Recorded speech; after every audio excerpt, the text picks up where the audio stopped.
A horrible, horrible collision over Washington, D.C., over the Potomac last night. What we need to look at is what the incoming Trump administration has done in the last week since they've been in power. Kylie, put up the first tweet. If Joe Biden fired 100 FAA employees and a plane crash happened just a few hours later, Fox News would bring Lou Dobbs back from the dead with wall to wall coverage blaming it on Biden.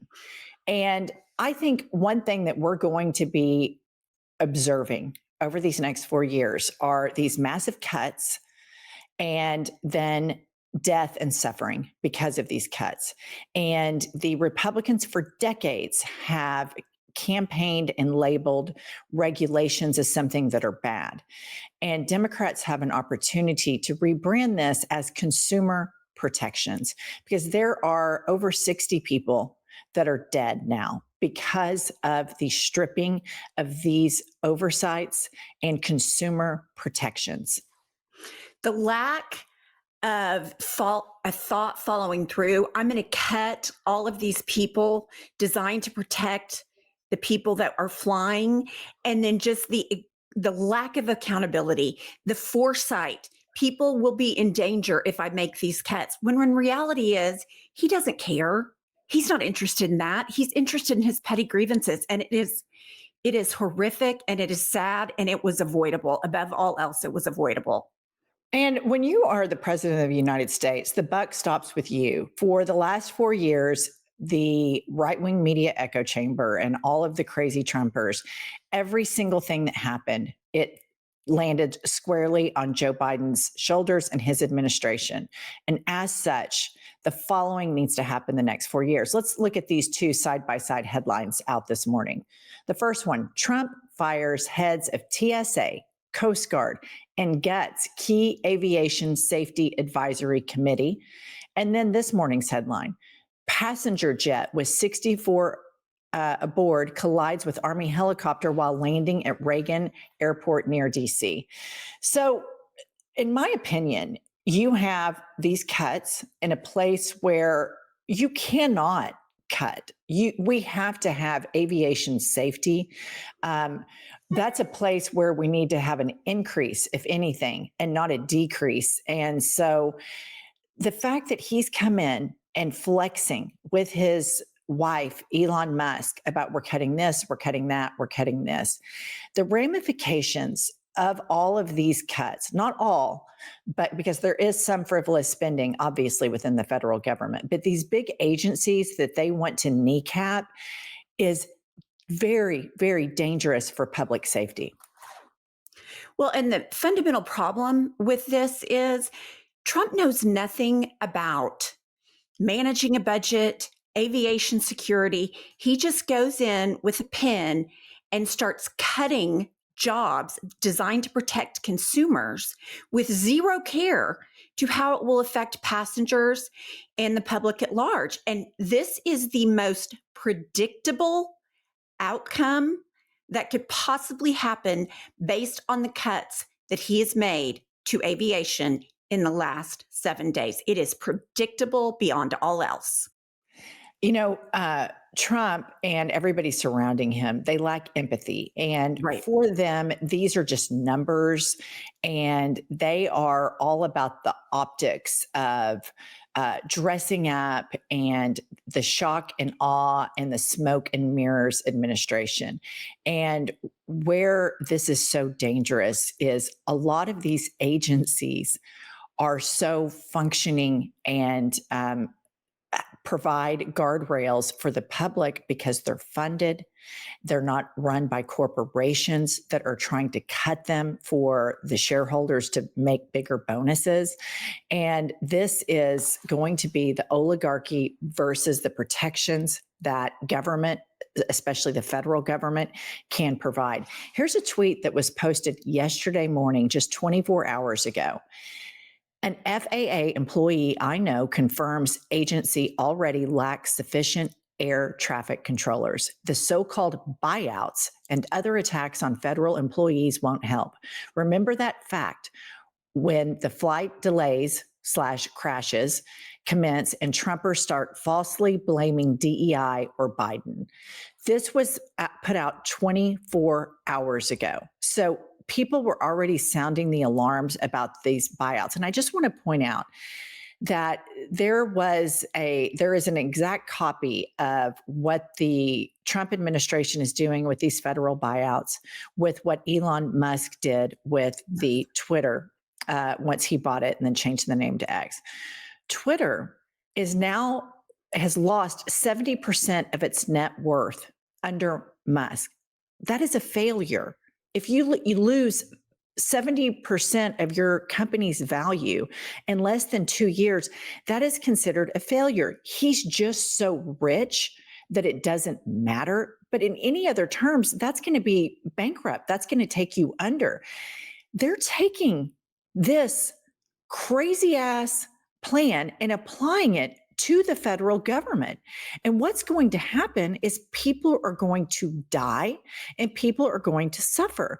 And Pumps and I recently, and all of us at I've Had It podcast, lost a young person that worked for us to gun violence. And for all of the over 60 something people that have lost family members over something senseless and avoidable, reconciling that death, a preventable death, on top of the grief and the sadness and the void that you feel is really daunting. And so Trump comes out with this insane response last night. Let me read it to you guys.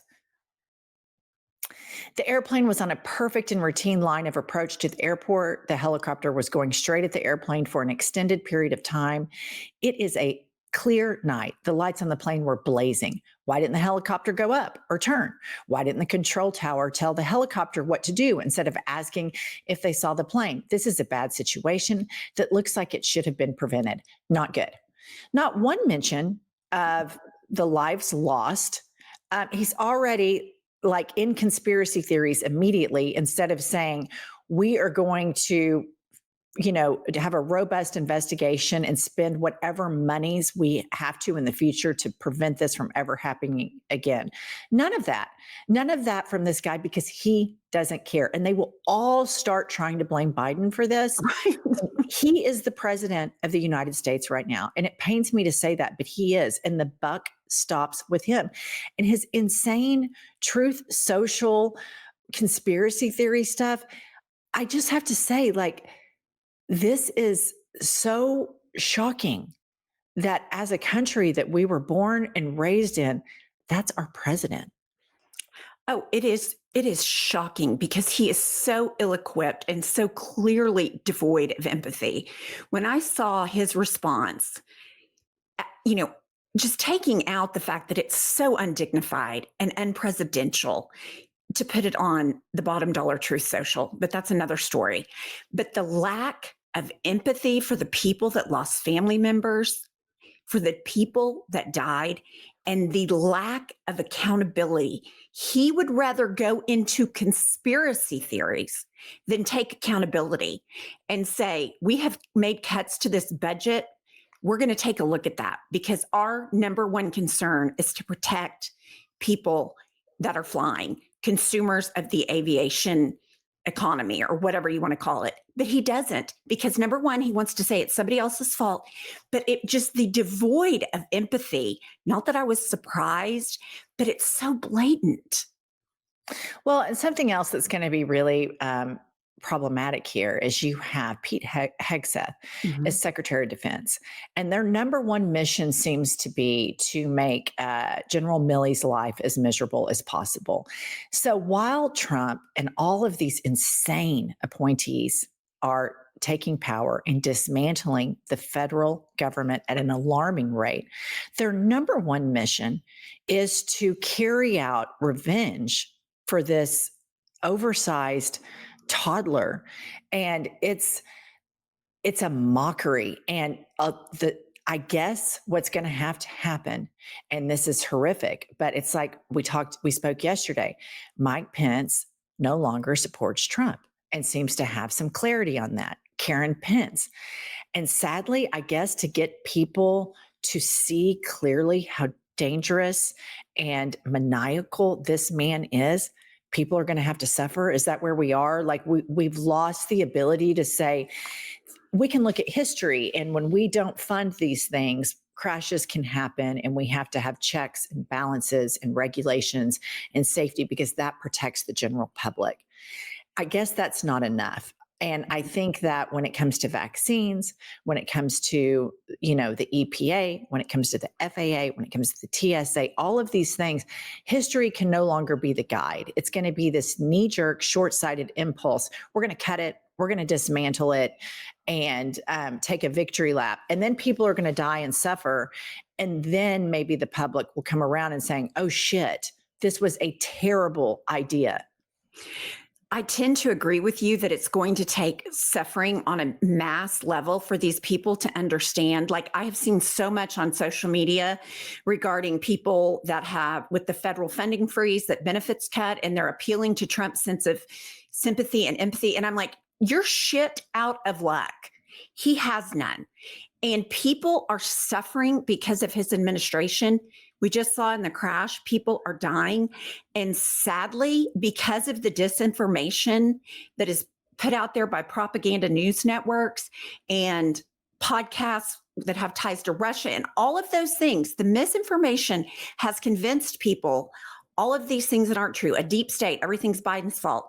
And the only way for them to understand how dangerous he is to have something happen to them personally, because a sense of community has not been able to do it. So they are going to have a personal loss, personal personal financial issues, personal loss of insurance or benefits or something. And at that time, they'll realize.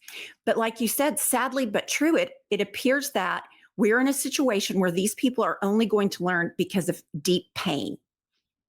And this is something to keep an eye on moving forward when these things happen. Any form of transparency or reports about this that are factual and have veracity in them, that will disappear. And we are going to start seeing reports from the federal government that are conspiracy theories about things that could be reported about factually, because this is the same guy that has fired inspectors general and any sort of oversight or accountability. So the reporting on this from the government is not going to be reliable as to what went wrong. All right, guys, we'll see you all later today.